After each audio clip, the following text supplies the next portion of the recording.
सत श्री अकाल जी। सुरखाब टीवी देख रहे सारे दर्शकों का खबरों के इस बुलेटिन एक बार फिर तो स्वागत है। जाणांगे हुण तक दीआं पंजाब ते देश दुनिया के नाल संबंधित ताज़ा वड्डियां खबरों बारे। अज श्री दरबार साहिब कंपलैक्स के विच धरना देण पुजे श्री अकाल तख्त साहिब के साबका जथेदार भाई रणजीत सिंह ने दिता एक वड्डा बयान। कहा जेकर साडे सवालों के जवाब ना दिते गए तो इन्हां दीआं जड़ां हिला के रख देवांगे। केंद्र के रेलवे विभाग ने एक बार फिर तो आपदे रेलां चलाउण दे फैसले तो लिया यू टर्न। इकल्लियां माल गड्डियां चलाउण दे नाल रेलवे विभाग दे ते केंद्र सरकार दे अड़ियल रवैये नूं पहुंचदी है ठेस।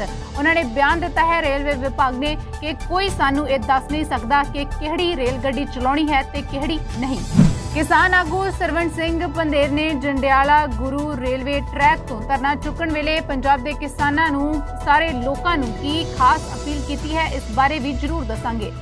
बलात्कार ते कतल केस दे तहत जेल विच उम्र कैद की सज़ा भोग रहे गुरमीत राम रहीम डेरा सच्चा सौदा दे मुखी नूं पैरोल मिलन की खबर भी बड़ी चर्चा दे विच है, पर की है इस खबर का पूरा सच, इस बारे भी देवांगे जानकारी खबरों के इस बुलेटिन दे विच। जून 1984 विच श्री दरबार साहिब उत्ते होए हमले के दौरान बेशकीमती सामग्री ते दस्तावेज गायब कर दिते गए सी।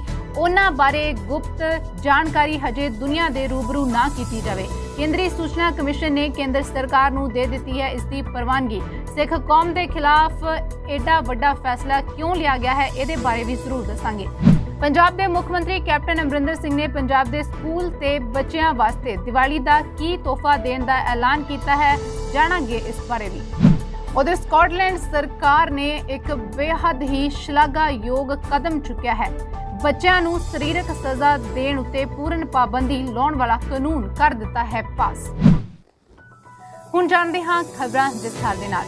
श्री गुरु ग्रंथ साहिब जी दे लापता होए पावन सरूपां दे मामले नूं लैके अज पंथक अकाली लहर वल्लों श्री हर अमृतसर दरबार साहिब दे घंटा घर बाहर रोज़ प्रदर्शन किया गया। पिछले काफ़ी लंबे समय तो सिख संगत गायब हुए इन्हां पावन सरूपों बारे लगातार सवाल करती आ रही है कि आखिर ये पावन स्वरूप कित्थे गायब हो गए ते गए ही कित्थे।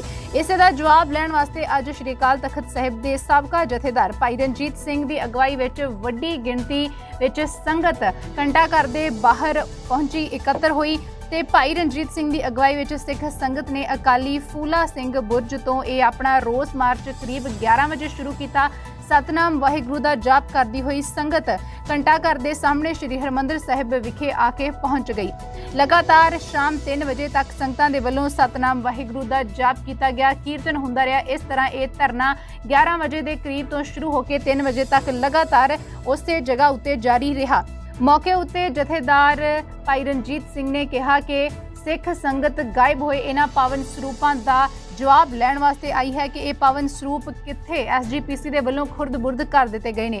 जून 1984 के दौरान जिहड़ा खजाना फौज अपने नाल लै गई सी, बाद विच फौज ने कहा कि असीं एक खजाना सारी कीमती सामग्री वापस कर दिती है। वो सारा खजाना जिहदे विच हथ लिखत बीड़ां हुक्मनामे सुनहरी खत सुनहरी बीड़ ते होर कीमती समान भी सी जो कि अज तक नहीं मिल रहा। जे फौज ने वापस कर दिता है तो वह भी क्यों नहीं मिल रहा। भाई रणजीत सिंह ने गंभीर इल्जाम लगाते हुए कहा कि प्रबंधक कमेटी का प्रधान भाई गोबिंद सिंह लौंगोवाल अते जथेदार ज्ञानी हरप्रीत सिंह जवाब देण कि सिख कौम का यह अनमोल खजाना कित्थे गया ते किहदे हुक्म दे नाल किहड़े डेरे नूं इह दे दिता गया। भाई रणजीत सिंह ने भाई लौंगोवाल ते जथेदार ज्ञानी हरप्रीत सिंह नूं प्रेस के सामने डिबेट करने वास्ते चैलेंज भी किया सी, पर दस दईए कि भाई लौंगोवाल ते जथेदार ज्ञानी हरप्रीत सिंह दोहां दे विचों कोई भी अज धरने वाली जगह उत्ते नहीं पहुंचा। इस वास्ते साबका जथेदार भाई रणजीत सिंह ने इन्हां दोहां नूं शाम 3 बजे तक का समा दिता सी, पर मौके ते समय दे विच ये दोनों उत्थे पहुंचे नहीं।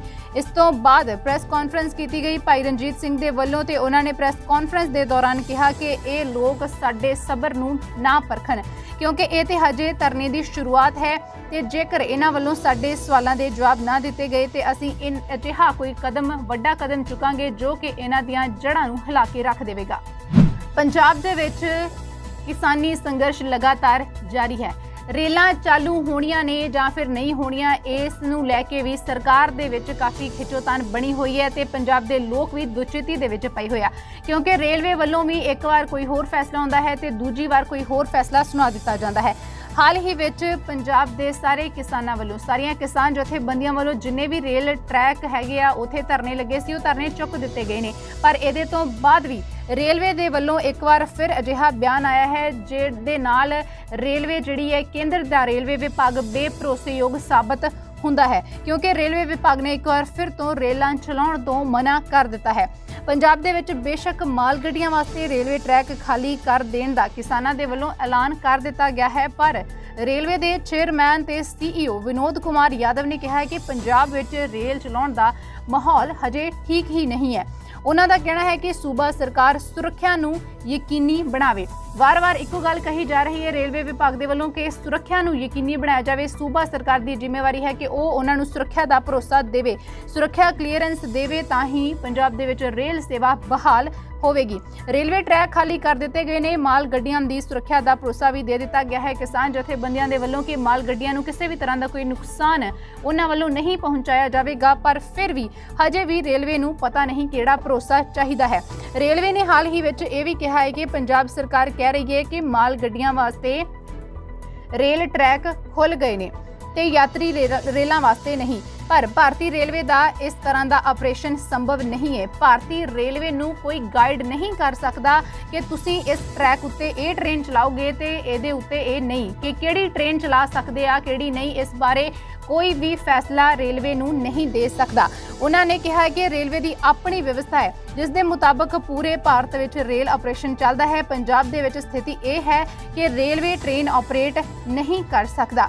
ਪੰਜਾਬ ਵਿੱਚ ਸਟੇਸ਼ਨ ਮਾਸਟਰ ਨੂੰ ਵੀ ਇਹੀ ਮੈਸੇਜ ਦਿੱਤਾ ਜਾ ਰਿਹਾ ਹੈ ਕਿ ਇਸ ਟਰੈਕ ਉੱਤੇ ਸਿਰਫ ਮਾਲ ਗੱਡੀਆਂ ਹੀ ਚੱਲਣ ਦੇਵਾਂਗੇ, ਯਾਤਰੂ ਗੱਡੀਆਂ ਨਹੀਂ, ਤੇ ਅਜਿਹੇ ਮਾਹੌਲ ਵਿੱਚ ਰੇਲ ਚਲਾਉਣਾ ਸੰਭਵ ਨਹੀਂ ਹੈ। ਟ੍ਰੇਨਾਂ ਨੂੰ ਥਾਂ-ਥਾਂ ਉੱਤੇ ਚੈੱਕ ਕੀਤਾ ਜਾਂਦਾ ਹੈ ਕਿ ਟ੍ਰੇਨਾਂ ਦੇ ਵਿੱਚ ਕੀ ਸਮਾਨ ਲੋਡ ਹੈ। ਅਜਿਹੇ ਵਿੱਚ ਰੇਲਵੇ ਵਿਭਾਗ ਦੇ ਵੱਲੋਂ ਪੰਜਾਬ ਦੇ ਵਿੱਚ ਟ੍ਰੇਨ ਆਪਰੇਸ਼ਨ ਨਹੀਂ ਚਲਾਇਆ ਜਾ ਸਕਦਾ। ਕੇਂਦਰ ਦੇ ਰੇਲਵੇ ਨੇ ਤਾਂ ਇਹ ਬਿਆਨ ਦੇ ਦਿੱਤਾ ਹੈ ਕਿ ਜਿਹੜੀਆਂ ਰੇਲਾਂ ਆ ਉਹ ਹਜੇ ਪੰਜਾਬ ਦੇ ਵਿੱਚ ਚਲਾਉਣਾ ਸੰਭਵ ਨਹੀਂ ਹੈ, ਪਰ ਇਹਦੇ ਨਾਲ ਇਹ ਸੰਘਰਸ਼ ਹੋਰ ਅੱਗੇ ਵੱਧ ਸਕਦਾ ਹੈ, ਕਿਉਂਕਿ ਇੱਕ ਵਾਰ ਤਾਂ ਪੰਜਾਬ ਸਰਕਾਰ ਨੇ ਬੜੀ ਮੁਸ਼ਕਿਲ ਦੇ ਨਾਲ ਕਿਸਾਨ ਜਥੇਬੰਦੀਆਂ ਨੂੰ ਪੰਜਾਬ ਦੇ ਸਾਰੇ ਰੇਲਵੇ ਟਰੈਕਾਂ ਤੋਂ ਉਠਵਾ ਲਿਆ ਹੈ, ਧਰਨੇ ਚੁਕਵਾ ਦਿੱਤੇ ਨੇ, ਤੇ ਦੂਜੇ ਪਾਸੇ ਰੇਲਾਂ ਨਾ ਚੱਕਣ ਕਰਕੇ ਪੰਜਾਬ ਦੇ ਨਾਲ-ਨਾਲ ਗੁਆਂਢੀ ਰਾਜਾਂ ਦਾ ਵੀ ਨੁਕਸਾਨ ਹੋ ਰਿਹਾ ਹੈ। ਪਰ ਕੇਂਦਰ ਨੂੰ ਲੱਗਦਾ ਕਿ ਇਸ ਦੀ ਕੋਈ ਪਰਵਾਹ ਨਹੀਂ ਹੈ, ਤਾਂ ਹੀ ਤਾਂ ਅਜਿਹਾ ਫੈਸਲਾ ਬਾਰ-ਬਾਰ ਆ ਰਿਹਾ ਹੈ ਕਿ ਪੰਜਾਬ ਦੇ ਵਿੱਚ ਹਜੇ ਵੀ ਰੇਲਾਂ ਚਲਾਉਣਾ ਸੰਭਵ ਨਹੀਂ ਹੈ। ਰੇਲਵੇ ਕਹਿ ਰਿਹਾ ਹੈ ਕਿ ਸਾਨੂੰ ਇਹ ਕੋਈ ਨਹੀਂ ਦੱਸ ਸਕਦਾ ਕਿ ਕਿਹੜੀ ਰੇਲ ਚਲਾਉਣੀ ਹੈ ਤੇ ਕਿਹੜੀ ਰੇਲ ਨਹੀਂ ਚਲਾਉਣੀ। ਇਸ ਦੇ ਨਾਲ ਹੀ ਇੱਕ ਇਹ ਵੀ ਖਬਰ ਹੈ ਕਿ ਸਵੇਰ ਤੱਕ ਪੰਜਾਬ ਦੇ ਬਾਕੀ ਸਾਰੇ ਰੇਲਵੇ ਟਰੈਕ ਖਾਲੀ ਕਰ ਦਿੱਤੇ ਗਏ ਸੀ। ਸਿਰਫ ਇੱਕ ਰੇਲਵੇ ਟਰੈਕ ਬਚਿਆ ਸੀ ਜੰਡਿਆਲਾ ਗੁਰੂ ਦਾ, ਜਿੱਥੋਂ ਦੇ ਕਿਸਾਨਾਂ ਨੇ, ਕਿਸਾਨ ਜਥੇਬੰਦੀ ਨੇ ਧਰਨਾ ਚੁੱਕਣ ਤੋਂ ਮਨਾ ਕਰ ਦਿੱਤਾ ਸੀ। ਪਰ ਹਾਲ ਹੀ ਵਿੱਚ ਪੰਜਾਬ ਦੇ ਸਾਰੇ ਰੇਲਵੇ ਟਰੈਕ ਖਾਲੀ ਕਰ ਦਿੱਤੇ ਗਏ ਨੇ। ਮਾਲ ਗੱਡੀਆਂ ਨੂੰ ਦੌੜਨ ਦੀ ਇਜਾਜ਼ਤ ਜਿਹੜੀ ਹੈ ਉਹ ਦੇ ਦਿੱਤੀ ਗਈ ਹੈ, ਪੂਰੀ ਖੁੱਲ੍ਹ ਮਿਲ ਚੁੱਕੀ ਹੈ। ਟਰੈਕ ਸਾਫ਼ ਕਰ ਦਿੱਤੇ ਗਏ ਨੇ, ਪਟੜੀਆਂ ਸਾਫ਼ ਕਰ ਦਿੱਤੀਆਂ ਗਈਆਂ ਨੇ, ਤੇ ਜਿਹੜਾ ਇਹ ਜੰਡਿਆਲਾ ਗੁਰੂ ਦੇ ਵਿੱਚ ਵੀ ਕਿਸਾਨਾਂ ਦਾ ਧਰਨਾ ਸੀ, ਰੇਲਵੇ ਪਟੜੀ ਤੋਂ ਉੱਠ ਗਿਆ ਹੈ, ਪਰ ਨਾਲ ਹੀ ਇੱਕ ਮੈਦਾਨ ਦੇ ਵਿੱਚ ਉਹ ਜਾਰੀ ਰਹੇਗਾ। ਕਿਸਾਨਾਂ ਦੇ ਵੱਲੋਂ ਇਹ ਵੀ ਸਾਫ਼-ਸਾਫ਼ ਕਹਿ ਦਿੱਤਾ ਗਿਆ ਹੈ ਕਿ ਇਹ ਛੋਟ ਮਾਲ ਗੱਡੀਆਂ ਵਾਸਤੇ ਹੈ, ਯਾਤਰੂ ਗੱਡੀਆਂ ਨੂੰ ਹਰਗਿਜ਼ ਪਟੜੀਆਂ ਦੇ ਉੱਤੇ ਦੌੜਨ ਨਹੀਂ ਦਿੱਤਾ ਜਾਵੇਗਾ। ਕਿਸਾਨਾਂ ਦਾ ਕਹਿਣਾ ਹੈ ਕਿ ਕੇਂਦਰ ਬਹਾਨਾ ਬਣਾ ਰਿਹਾ ਹੈ ਕਿ ਪਲੇਟਫਾਰਮ ਉੱਤੇ ਧਰਨਾ ਲੱਗਾ ਹੋਣ ਕਰਕੇ ਮਾਲ ਗੱਡੀਆਂ ਵੀ ਨਹੀਂ ਚਲਾਈਆਂ ਜਾ ਸਕਦੀਆਂ। ਅਜਿਹੇ ਵਿੱਚ ਕਿਸਾਨ ਮਜ਼ਦੂਰ ਸੰਘਰਸ਼ ਕਮੇਟੀ ਨੇ ਇਹ ਫੈਸਲਾ ਲਿਆ ਕਿ ਕਿਸਾਨਾਂ ਦਾ ਅੰਦੋਲਨ ਜੰਡਿਆਲਾ ਗੁਰੂ ਦੇ ਰੇਲਵੇ ਸਟੇਸ਼ਨ ਦੇ ਨਾਲ ਲੱਗਦੇ ਮੈਦਾਨ ਵਿੱਚ ਜਾਰੀ ਰਹੇਗਾ। ਪਰ ਕੇਂਦਰ ਨੇ ਇੱਕ ਵਾਰ ਫਿਰ ਤੋਂ ਬਹਾਨਾ ਬਣਾ ਲਿਆ ਹੈ ਕਿ ਹਜੇ ਵੀ ਪੰਜਾਬ ਦੇ ਵਿੱਚ ਟ੍ਰੇਨਾਂ ਨਹੀਂ ਚੱਲ ਸਕਦੀਆਂ। ਪਹਿਲਾਂ ਪੂਰੀ ਸੁਰੱਖਿਆ ਜਿਹੜੀ ਹੈ ਉਹ ਉਹਨਾਂ ਨੂੰ ਯਕੀਨੀ ਬਣਾ ਕੇ ਦਿੱਤੀ ਜਾਵੇ, ਉਹਦਾ ਭਰੋਸਾ ਦਿੱਤਾ ਜਾਵੇ, ਉਹਦੇ ਤੋਂ ਬਾਅਦ ਚੱਲਣਗੀਆਂ।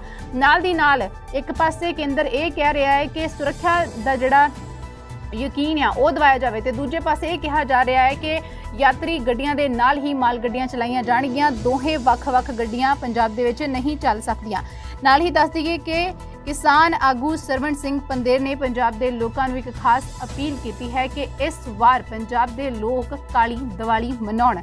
ਉਹਨਾਂ ਕਿਹਾ ਕਿ ਕਿਸਾਨਾਂ ਦੇ ਨਾਲ-ਨਾਲ ਪੰਜਾਬ ਦੇ ਲੋਕ ਇਸ ਸੰਘਰਸ਼ ਦੇ ਵਿੱਚ ਸਹਿਯੋਗ ਕਰਨ, ਆਪਣੇ ਘਰਾਂ ਦੇ ਵਿੱਚ, ਆਪਣੀਆਂ ਦੁਕਾਨਾਂ ਤੇ ਵਾਹਨਾਂ ਉੱਤੇ ਕਾਲੇ ਝੰਡੇ ਲਾ ਕੇ ਮੋਦੀ ਸਰਕਾਰ ਦਾ ਵਿਰੋਧ ਕਰਨ ਤੇ ਕਿਸਾਨਾਂ ਦੇ ਇਸ ਧਰਨੇ ਦੇ ਵਿੱਚ, ਇਸ ਸੰਘਰਸ਼ ਦੇ ਵਿੱਚ ਸਹਿਯੋਗ ਕਰਨ। ਪੰਜਾਬ ਦੇ ਅੰਦਰ ਰੇਲ ਸੇਵਾ ਆਉਣ ਵਾਲੇ ਸਮੇਂ ਦੇ ਵਿੱਚ ਵੀ ਬਹਾਲ ਹੋਵੇਗੀ ਜਾਂ ਨਹੀਂ ਹੋਵੇਗੀ, ਇਸ ਬਾਰੇ ਸਥਿਤੀ ਕੋਈ ਸਾਫ਼ ਨਹੀਂ ਹੈ ਕਿਉਂਕਿ ਰੇਲਵੇ ਨੇ ਤਾਂ ਕੋਰੀ ਨਾ ਕਰ ਦਿੱਤੀ ਹੈ। ਪਰ ਕਾਂਗਰਸੀ ਐਮਪੀਜ਼ ਪੰਜਾਬ ਦੇ ਅੰਦਰ ਜਲਦ ਰੇਲਾਂ ਚੱਲਣ ਦਾ ਹਜੇ ਵੀ ਦਾਅਵਾ ਕਰ ਰਹੇ ਨੇ। ਉਹਨਾਂ ਨੂੰ ਕੇਂਦਰੀ ਭਾਜਪਾ ਸਰਕਾਰ ਉੱਤੇ ਹਜੇ ਵੀ ਪੂਰਨ ਭਰੋਸਾ ਹੈ। ਅੱਜ ਦੀ ਦਿੱਲੀ ਵਿੱਚ ਹੋਈ ਮੀਟਿੰਗ ਦੇ ਵਿੱਚ 8 ਕਾਂਗਰਸੀ ਐਮਪੀ ਕੇਂਦਰੀ ਗ੍ਰਹਿ ਮੰਤਰੀ ਅਮਿਤ ਸ਼ਾਹ ਨੂੰ ਮਿਲੇ ਸੀ।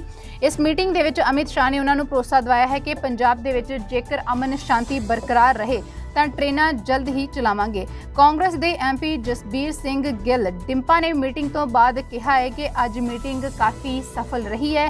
ਇਸ ਮੀਟਿੰਗ ਦੇ ਵਿੱਚ ਰੇਲ ਮੰਤਰੀ ਪਿਊਸ਼ ਗੋਇਲ ਵੀ ਮੌਜੂਦ ਸੀ। ਪੰਜਾਬ ਨੂੰ ਆ ਰਹੀਆਂ ਦਰਪੇਸ਼ ਮੁਸ਼ਕਿਲਾਂ ਬਾਰੇ ਅਮਿਤ ਸ਼ਾਹ ਨੇ ਵੀ ਸੁਣਿਆ ਹੈ। ਅਮਿਤ ਸ਼ਾਹ ਨੇ ਕਿਹਾ ਹੈ ਕਿ ਪੰਜਾਬ ਵਿੱਚ ਜਲਦ ਹੀ ਟ੍ਰੇਨਾਂ ਚਲਾ ਦਿੱਤੀਆਂ ਜਾਣਗੀਆਂ।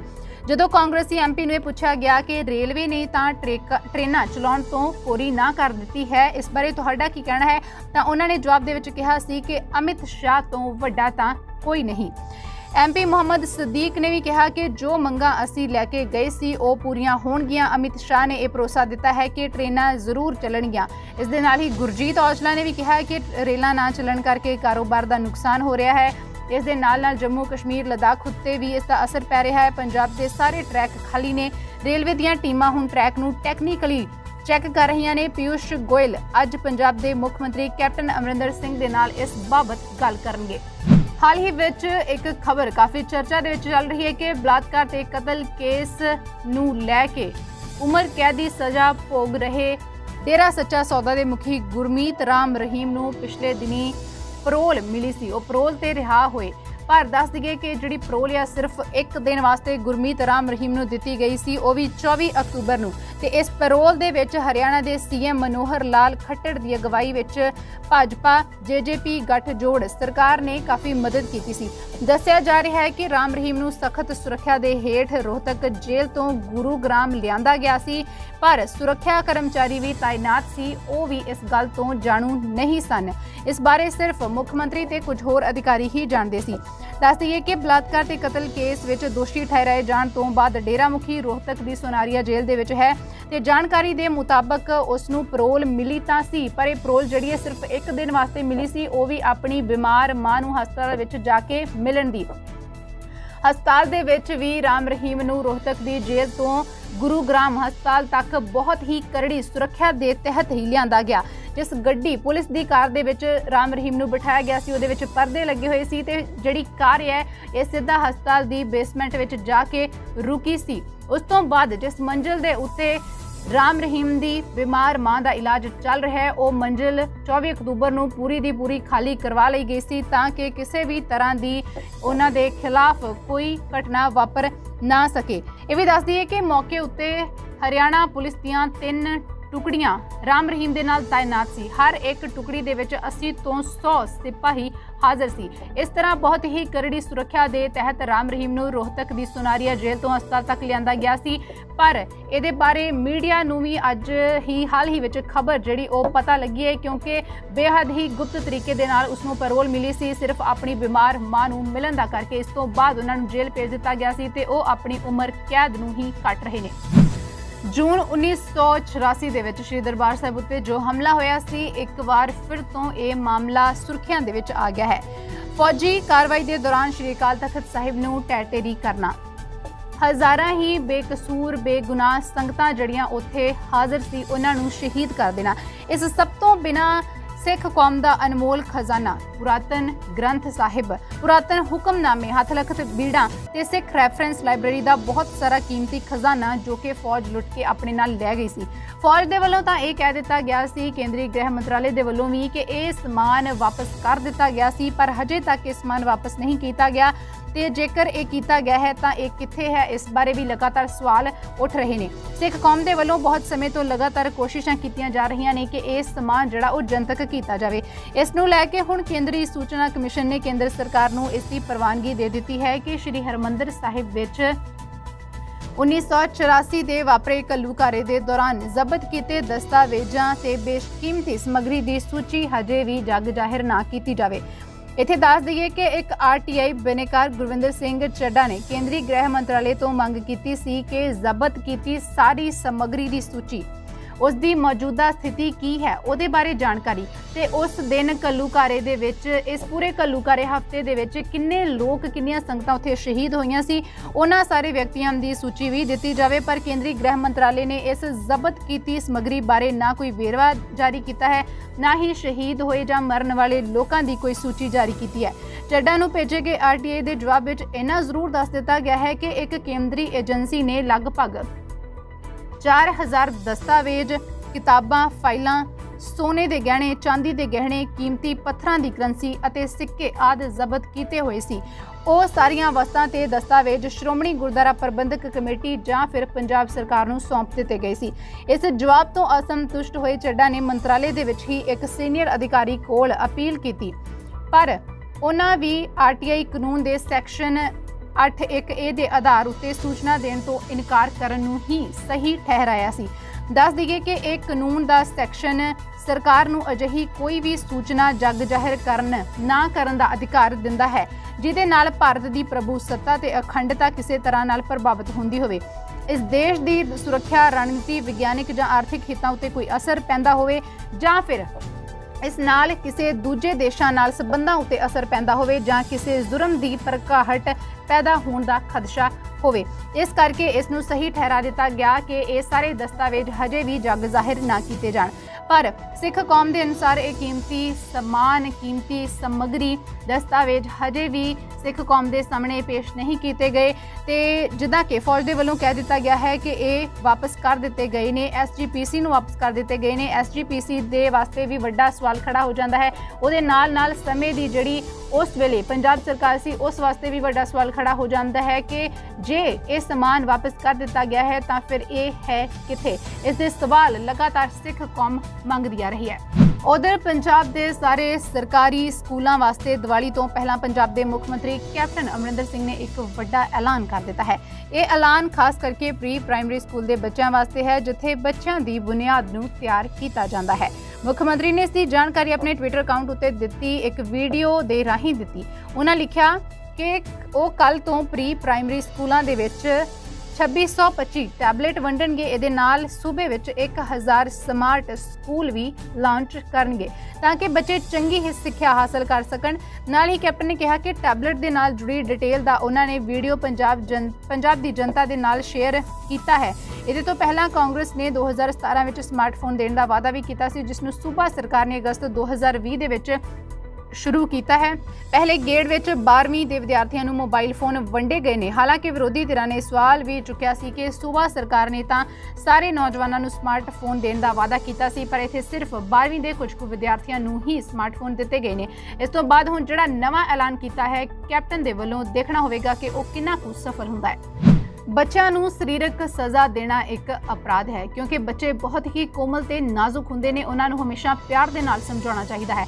ਇਸੇ ਹੀ ਧਾਰਾ ਉੱਤੇ ਚੱਲ ਕੇ ਸਕਾਟਲੈਂਡ ਦੀ ਸਰਕਾਰ ਨੇ ਉੱਥੇ ਇੱਕ ਨਵਾਂ ਤੇ ਸ਼ਲਾਘਾਯੋਗ ਕਾਨੂੰਨ ਬਣਾਇਆ ਹੈ ਜਿਸ ਦੇ ਤਹਿਤ ਮਾਪਿਆਂ ਵੱਲੋਂ ਆਪਣੇ ਬੱਚਿਆਂ ਨੂੰ ਸਰੀਰਕ ਸਜ਼ਾ ਦੇਣਾ ਹੁਣ ਤੋਂ ਅਪਰਾਧ ਮੰਨਿਆ ਜਾਵੇਗਾ।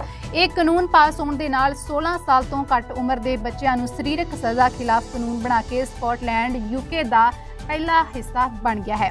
ਇਹ ਕਾਨੂੰਨ 7 ਨਵੰਬਰ ਯਾਨੀ ਕਿ ਅੱਜ ਤੋਂ ਹੀ ਉੱਥੇ ਅਮਲ ਦੇ ਵਿੱਚ ਲਿਆਂਦਾ ਮੰਨਿਆ ਜਾਵੇਗਾ। ਮਾਪਿਆਂ ਅਤੇ ਦੇਖਭਾਲ ਕਰਨ ਵਾਲਿਆਂ ਨੂੰ ਪਹਿਲਾਂ ਆਪਣੇ ਬੱਚਿਆਂ ਨੂੰ ਅਨੁਸ਼ਾਸਿਤ ਕਰਨ ਵਾਸਤੇ ਸਰੀਰਕ ਤਾਕਤ ਦੀ ਵਰਤੋਂ ਕਰਨ ਦੀ ਆਗਿਆ ਦਿੱਤੀ ਜਾਂਦੀ ਸੀ ਜਿਸ ਨੂੰ ਕੁਝ ਹੱਦ ਤੱਕ ਵਾਜਬ ਸਜ਼ਾ ਮੰਨਿਆ ਜਾਂਦਾ ਸੀ। ਜ਼ਿਕਰਯੋਗ ਹੈ ਕਿ ਸਵੀਡਨ ਦੁਨੀਆ ਦਾ ਪਹਿਲਾ ਦੇਸ਼ ਸੀ ਜਿਸ ਨੇ 1979 ਦੇ ਵਿੱਚ ਘਰ ਵਿੱਚ ਬੱਚਿਆਂ ਨੂੰ ਸਰੀਰਕ ਸਜ਼ਾ ਦੇਣ ਉੱਤੇ ਪਾਬੰਦੀ ਲਗਾ ਦਿੱਤੀ ਸੀ। ਸਕਾਟਲੈਂਡ ਹੁਣ ਅਜਿਹਾ ਕਰਨ ਵਾਲਾ ਦੁਨੀਆ ਦਾ 58ਵਾਂ ਰਾਸ਼ਟਰ ਬਣ ਗਿਆ ਹੈ। ਜਨਵਰੀ ਮਹੀਨੇ ਵੇਲਜ਼ UK ਦਾ ਦੂਜਾ ਹਿੱਸਾ ਬਣਿਆ ਸੀ ਜਿਸ ਨੇ ਲੋਕਾਂ ਨੂੰ ਆਪਣੇ ਬੱਚਿਆਂ ਨਾਲ ਸਰੀਰਕ ਛੇੜਛਾੜ ਕਰਨ ਉੱਤੇ ਰੋਕ ਲਗਾਉਣ ਵਾਲਾ ਕਾਨੂੰਨ ਪਾਸ ਕੀਤਾ ਸੀ ਪਰ ਇਹ ਕਾਨੂੰਨ 2022 ਵਿੱਚ ਹੀ ਅਮਲ ਵਿੱਚ ਲਿਆਂਦਾ ਜਾਵੇਗਾ।